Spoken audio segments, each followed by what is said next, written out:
Hello साथियों, गुरुशाला में आपका स्वागत है। मैं अजहरुज्जमा रीजनल मेंटर मध्य प्रदेश से हूँ। आज इस वीडियो गति एवं दूरियों का मापन के पार्ट 1 में हम गति यानी कि मोशन के बारे में जानेंगे।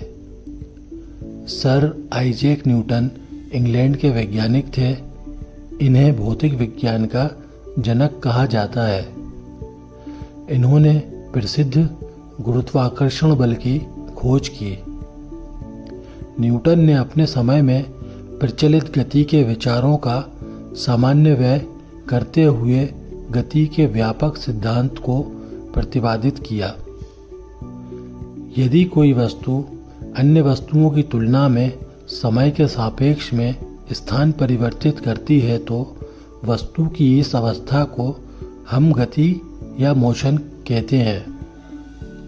सामान्य शब्दों में समय बदलने के साथ किसी वस्तु की स्थिति में होने वाले परिवर्तन को गति कहते हैं।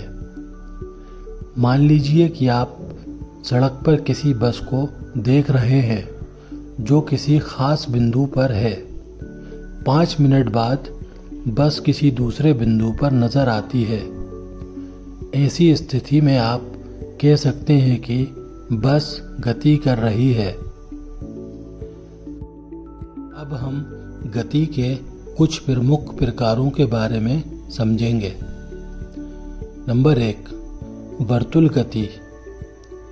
जब किसी वक्रीय रेखा के अनुदिश गति होती है तो इसे वर्तुल गति कहते हैं।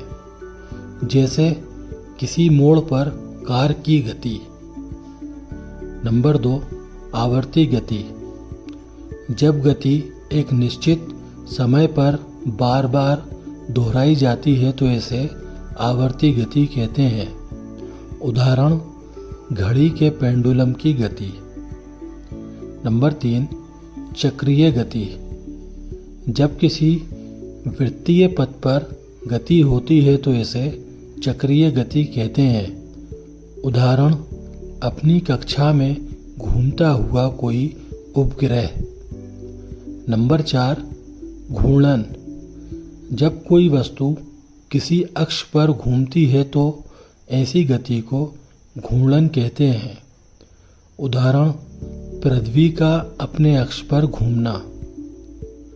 क्या आप जानते हैं, हमारे यहाँ भारत में गति को मापने के लिए किलोमीटर प्रति घंटा एवं संयुक्त राज्य अमेरिका और यूनाइटेड किंगडम जैसे देशों में मील प्रति घंटे का उपयोग गति की इकाई के रूप में किया जाता है। साथियों, अब अंत में मेरे आपसे कुछ सवाल हैं। सवाल नंबर 1, सर आइजैक न्यूटन का जन्म कब और कहाँ हुआ? सवाल नंबर 2, गति या मोशन किसे कहते हैं?